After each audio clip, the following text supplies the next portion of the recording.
Hello friends, நம்ம சாட்சியில் என்ன பார்க்க போகிறோம் அப்படின்னா, அனாயன்ஸில் படிக்கிற ரெகுலேஷன் 2025 ஸ்டூடெண்ட்ஸ் உங்களுக்கான அகாடமிக் ரெகுலேஷன் 2025 வந்து பப்ளிஷ் பண்ணியிருந்தாங்க. ஸோ இதில் உங்களுக்கு ஃபஸ்ட் கிளாஸ் வித் டிஸ்டிங்ஷன் எப்போ கிடைக்கும், ஃபஸ்ட் கிளாஸ் எப்போ கிடைக்கும், செகண்ட் கிளாஸ் எப்போ கிடைக்கும் அப்படிங்கிற டவுட்ஸ் இருக்கலாம். அதை பற்றி பார்க்கலாம். 22ல் அவார்ட் ஆஃப் டிகிரி அப்படின்னு சொல்லி கொடுத்துருப்பாங்க. இதில் 22.3ல் வந்து ஃபஸ்ட் கிளாஸ் வித் டிஸ்டிங்ஷன் கொடுத்துருப்பாங்க. இந்த ஃபஸ்ட் கிளாஸ் வித் டிஸ்டிங்ஷனாலே உங்களுக்கு ஹிஸ்ட்ரி ஆஃப் அரியர் வந்து இருக்கக்கூடாது, உங்களுக்கு அரியரே இருக்கக்கூடாது. ரெண்டாவது வந்து நீங்கள் சிஜிபியை வந்து 8.50க்கு மேலே இருக்கணும், இல்லை 8.50 வச்சுருக்கணும். அப்படின்னா தான் நீங்கள் வந்து இதுக்கு எலிஜிபிள். இதை ஃபஸ்ட்டு அப்பியரன்ஸ்னு சொல்லுவாங்க. அதாவது ஃபஸ்ட் அப்பியரன்ஸ்னால் நீங்கள் எந்த ஒரு அரியருமே இல்லாமல் டேரெக்டாக வந்து எழுதுறது தான் இந்த ஃபஸ்ட் அப்பியரன்ஸ் சொல்லுவாங்க. இதை இதில் சொல்லியிருப்பாங்க. 22.4ல் வந்து ஃபஸ்ட்டு கிளாஸ் வித் டிஸ்டிங்ஷனோட ரூல்ஸ் வந்து கொடுத்துருப்பாங்க. இப்போ நான் சொன்ன மாதிரி ஒரு சில ரூல்ஸ் இருக்கும். 22.5 வந்து ஃபஸ்ட்டு கிளாஸ். இது வந்து உங்களோட சிஜிபியை பார்த்தீங்க அப்படின்னா அட்லீஸ்ட் வந்து 6.5 இருக்கணும். அதோட வந்து கம்மியாக போகக்கூடாது. அப்படி கம்மியாக போயிடுச்சு அப்படின்னா 22.6 செகண்ட் கிளாஸு உங்களுக்கு 6.5 கீழே இருந்தாலே அது செகண்ட் கிளாஸில் தான் வரும்.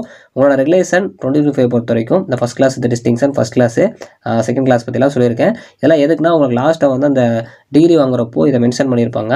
ஸோ அதுக்காக தான் இந்த மாதிரி உங்களுக்கு யூஸ்ஃபுல்லான ரெகுலேஷன் 25ஓட அந்த பிடிஎஃப் வச்சு நான் எக்ஸ்பிளைன் பண்ணியிருக்கேன் ஃபுல் வீடியோவில். அது கீழே இருக்குது, கண்டிப்பாக பார்த்துக்கோங்க. இந்த மாதிரி நிறைய டீட்டெயில்ஸ் நீங்கள் தெரிஞ்சுக்கலாம். தேங்க்ஸ் ஃபார் வாட்சிங்.